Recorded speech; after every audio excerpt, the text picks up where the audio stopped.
ನಮಸ್ಕಾರ. ಚುನಾವಣೆ ಆದ ನಂತರ ಮತ್ತು ಫಲಿತಾಂಶ ಎಲ್ಲ ಬಂದ ನಂತರ ನೀತಿ ಸಂಹಿತೆ ಲಿಫ್ಟ್ ಆದ ನಂತರ ಮೊದಲನೇ ಒಂದು ಪತ್ರಿಕಾಗೋಷ್ಠಿ ತಮ್ಮೆಲ್ಲರಿಗೂ ಕೂಡ ಸ್ವಾಗತ. ಮತ್ತು ವಿಶೇಷವಾಗಿ ತಮ್ಮೆಲ್ಲರ ಒಂದು ಕಳೆದ 2.5-3 ತಿಂಗಳು ತಮ್ಮೆಲ್ಲರ ಒಂದು ಸಹಕಾರ ಏನಿತ್ತು, ಪ್ರತಿಯೊಂದು ಕಾರ್ಯಕ್ರಮದಲ್ಲಿ ತಾವೆಲ್ಲರೂ ಕೂಡ ಸಹಕರಿಸಿದಿರಿ, ನಮಗೆ ಬೆಂಬಲಿಸಿದಿರಿ. ನಮ್ಮ ಎಲ್ಲ ಒಂದು ಸಾಧಕ ಬಾಧಕಗಳನ್ನು ತಾವು ಎಲ್ಲ ಇದು ಮಾಡೋ ಒಂದು ಕಾರಣದಿಂದ ತಮ್ಮೆಲ್ಲರೂ ಕೂಡ ನಾನು ಧನ್ಯವಾದಗಳನ್ನು ಹೇಳುತ್ತೇನೆ.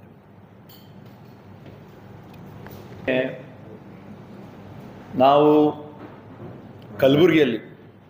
ಕಲಬುರಗಿಯಲ್ಲಿ ನಮ್ಮ ನೂತನಾಗಿ ಆಯ್ಕೆಯಾಗಿರುವಂತಹ ಸನ್ಮಾನ್ಯ ರಾಧಾಕೃಷ್ಣ ದೊಡ್ಡಮನಿ ಅವರು ಸುಮಾರು 27,205 ಮತಗಳ ಅಂತರದಿಂದ ಅವರು ಏನು ಗೆದ್ದಿದ್ದಾರೆ, ಅದು ಸಾಮಾನ್ಯ ಮಾತಲ್ಲ. ಯಾಕಂದರೆ ಅವರು ಗೆದ್ದಿದ್ದು ಸುಮಾರು ನಾವು 1 ಲಕ್ಷ ಮತಗಳು ಹಿಂದೆ ಇರತಕ್ಕಂಥ ನಾವು ನಮ್ಮ ಅಖಿಲ ಭಾರತ ಕಾಂಗ್ರೆಸ್ ಸಮಿತಿ ಅಧ್ಯಕ್ಷರು ಸನ್ಮಾನ್ಯ ಮಲ್ಲಿಕಾರ್ಜುನ್ ಖರ್ಗೆ ಸಾಹೇಬರು 1 ಲಕ್ಷ ಮತಗಳ ಅಂತರದಿಂದ ಏನು ಸೋಲನ್ನು ಅನುಭವಿಸಿದ್ರು, ಅದನ್ನು ನಾವು ಮುರಿದು ಇವತ್ತಿನ ದಿವಸ ನಾವು ಗೆದ್ದಿದ್ದೀವಿ. ಅಂದರೆ ಇದು ಸುಮಾರು 1,25,000 ಮತಗಳ ಒಂದು ಅಂತರವಾಗಿದೆ. ಇದು ಸಾಮಾನ್ಯ ಮಾತಲ್ಲ. BJPಯವರು ಇಡೀ ರಾಷ್ಟ್ರ ಮಟ್ಟದ ಹಾಗೂ ರಾಜ್ಯ ಮಟ್ಟದ ಎಲ್ಲ ಸಂಪನ್ಮೂಲಗಳು ಶಕ್ತಿಗಳನ್ನು ಅವರು ನಮ್ಮ ಕಲಬುರಗಿ ಜಿಲ್ಲೆಯಲ್ಲಿ, ಯಾಕಂದರೆ this is a very important constituency. ನಮ್ಮ ಅಧ್ಯಕ್ಷರ AICC ಅಧ್ಯಕ್ಷರ ಒಂದು ಕ್ಷೇತ್ರ ಇದೆ ಅಂತ ಎಲ್ಲರ ಒಂದು ಕಣ್ಣ ನಮ್ಮ ಮೇಲೆ ಇದೆ. ಅದಕ್ಕೆ ತಾವೆಲ್ಲರೂ ಕೂಡ ಚುನಾವಣೆಯಲ್ಲಿ ನೋಡಿದ್ರಿ, ಮೊನ್ನೆ ಒಂದು 8 ದಿವಸ ಹಿಂದೆ ಪ್ರತಿಯೊಂದು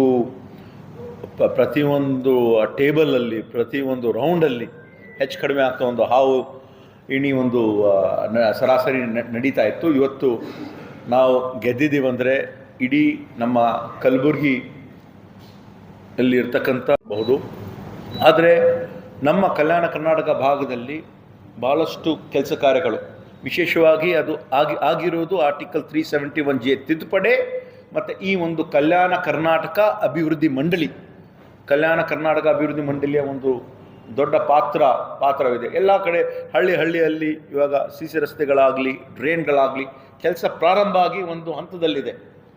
ಜನನೂ ಕೂಡ ನೋಡ್ತಾ ಇದ್ದಾರೆ, ಈ ಹೊಸ ಸರ್ಕಾರ ಬಂದಿದೆ, ಕೆಲಸ ಕಾರ್ಯಗಳು ಕೂಡ ಆಗ್ತಾ ಇದೆ. ಅಂದರೆ ಅದು ವಿಶೇಷವಾಗಿ ಈ ಒಂದು ಆರ್ಟಿಕಲ್ 371J ತಿದ್ದುಪಡಿ ಆಗಿದೆ ಅಂದರೆ ಸನ್ಮಾನ್ಯ ಮಲ್ಲಿಕಾರ್ಜುನ್ ಖರ್ಗೆ ಸಾಹೇಬರಿಗೆ, ದಿವಂಗತ ಧರ್ಮಸಿಂಗ್ ಸಾಹೇಬರಿಗೆ ಮತ್ತು ಇದು ಸರಿಯಾಗಿ ರೀತಿಯಿಂದ ಅನುಷ್ಠಾನ ಆಗಿರೋದು ನಮ್ಮ ಮಾನ್ಯ ಮುಖ್ಯಮಂತ್ರಿಗಳಾಗಿರುವಂಥ ಸನ್ಮಾನ್ಯ ಸಿದ್ದರಾಮಯ್ಯ ಅವರು, ಉಪಮುಖ್ಯಮಂತ್ರಿಗಳಿಗೂ ಎಲ್ಲರಿಗೂ ಕೂಡ ನಾನು ಧನ್ಯವಾದಗಳನ್ನು ಹೇಳಲು ಇಷ್ಟಪಡುತ್ತೇನೆ. ಮತ್ತು ಅದರ ಜೊತೆಯಾಗಿ ನಾವು ಈ ಒಂದು ಎಲ್ಲ ಗ್ಯಾರಂಟಿ ಯೋಜನೆಗಳು, ನಾವು ಕೊಟ್ಟಿರುವಂತಹ ಗ್ಯಾರಂಟಿ ಯೋಜನೆಗಳು ಭಾಳಷ್ಟು ಕಡೆ ನಾವು ಪತ್ರಿಕಾ ಮಾಧ್ಯಮದಲ್ಲಿ ಎಲ್ಲ ಕಡೆ ನಾವು ನೋಡಿದ್ದೀವಿ. ಕ್ಯಾಂಡಿಡೇಟ್ಗಳಿಂದ ನಮಗೆ ಅನುಕೂಲ ಆಗಿದೆ. ಇವತ್ತು ನಾವು 5 ಸೀಟ್ ನಾವು ಗೆದ್ದಿದ್ದೀವಿ. ಹಳ್ಳಿ ಹೋಗಿರುವಂತಹ ಜನ ಯಾವೊಂದು ರೀತಿಯಿಂದ, ವಿಶೇಷವಾಗಿ ಹೆಣ್ಮಕ್ಳು ನಮ್ಗೆ ಯಾವೊಂದು ರೀತಿಯಿಂದ ಸ್ಪಂದಿಸಿದ್ದಾರೆ. ಅವ್ರು ಸಿಕ್ಕಿರುವಂಥ ಪ್ರತಿ ತಿಂಗಳಿಗೆ 2,000 ರೂಪಾಯಿ ಆಗಲಿ, ಮತ್ತು ಉಚಿತವಾಗಿ ಬಸ್ ಪ್ರಯಾಣ ಆಗಲಿ, 5 kgಯಿಂದ 10 kg ಅಕ್ಕಿ ಸಿಗ್ತಕ್ಕಂಥ ಒಂದು ವಿಷಯ ಆಗಿರಬಹುದು, 200 ಯೂನಿಟ್ ಉಚಿತವಾಗಿ ವಿದ್ಯುತ್ ಸಿಗ್ತಾ ಇರಬಹುದು. ಮತ್ತು ಯುವಕರಿಗೆ ನಾವು ಏನು ಪ್ರಾರಂಭ ಮಾಡಿದ್ವಿ, ಸುಮಾರು 5,29,000 ಯುವಕರು ಏನು ನೋಂದಣಿ ಮಾಡ್ಕೊಂಡಿದ್ದಾರೆ. ಒಂದು ಯುವ ನಿಧಿ ಅಂತ ಕಾರ್ಯಕ್ರಮ ಆಗಿರಬಹುದು. ಎಲ್ಲ ಜನ ಒಂದು ಅರ್ಥ ಆಗಿದೆ. ಯಾಕಂದರೆ ನಮ್ಮ ಕಲ್ಯಾಣ ಕರ್ನಾಟಕ ಅಭಿವೃದ್ಧಿ ಮಂಡಳಿ ವತಿಯಿಂದ ನಾವು ಮಾಡ್ತಕ್ಕಂಥ ಒಂದು ಅಕ್ಷರ ಆವಿಷ್ಕಾರ ಕಾರ್ಯಕ್ರಮ ಆಗಿರ್ಬೋದು, ಆರೋಗ್ಯ ಆವಿಷ್ಕಾರ ಕಾರ್ಯಕ್ರಮಗಳಾಗಿರ್ಬೋದು, ಉದ್ಯೋಗ ಆವಿಷ್ಕಾರ ಕಾರ್ಯಕ್ರಮಗಳಾಗಿರ್ಬೋದು, ಮಿನಿ ವಿಧಾನಸೌಧ ಮಾಡ್ತಕ್ಕಂಥ ಅದೆಲ್ಲ ಪ್ರಾರಂಭ ಆಗಿದೆ. ಯಾಕಂದರೆ ಅಭಿವೃದ್ಧಿ ಅಂದರೆ ಒಂದು ನಿರಂತರವಾದ ಒಂದು ಪ್ರಕ್ರಿಯೆ, ಒಂದೇ ಸತಿ ಆಗ್ತಕ್ಕಂಥ ಕೆಲಸ ಇಲ್ಲ, ಸತತವಾಗಿ ನಡೆದಿರುವಂತಹ. ಸೊ ಈಗ ನಾವು ಎಲ್ಲ ಒಂದು ರೀತಿಯಿಂದ ನಾವು ನೋಡಿದ್ರೆ ಈ ಒಂದು 5 ಸೀಟ್ ನಾವು ಕಲ್ಯಾಣ ಕರ್ನಾಟಕ ಭಾಗದಲ್ಲಿ ನಾವು ನೋಡಿದ್ರೆ ಅದರ ಒಂದು ದೊಡ್ಡ ಪಾತ್ರ ಆರ್ಟಿಕಲ್ 371J ಇದೆ, KKRDB ಬೋರ್ಡ್ ಇದೆ. ಮತ್ತು ಅದರ ಜೊತೆಯಾಗಿ ನಮ್ಮ ಈ ಒಂದು ಯೋಜನೆಗಳು ನಾವು ಏನು ಅನುಷ್ಠಾನಕ್ಕೆ ಸರಿಯಾಗಿ ರೀತಿಯಿಂದ ಜನರಿಗೆ ಮುಟ್ಟಿಸ್ತಕ್ಕಂಥ ಸುಮಾರು 32,000 ಕೋಟಿ ಕಳೆದ ಒಂದು ತಿಂಗಳಲ್ಲಿ ಏನು ಜನರಿಗೆ ಮುಟ್ಟಿಸ್ತಕ್ಕಂಥ ಒಂದು ಕೆಲಸ ಪ್ರಯತ್ನ ನಾವು ಮಾಡಿದ್ದೀವಿ, ಅದನ್ನು ಕೂಡ ಇದರಲ್ಲಿ ಎತ್ತಿ ತೋರಿಸ್ತದೆ.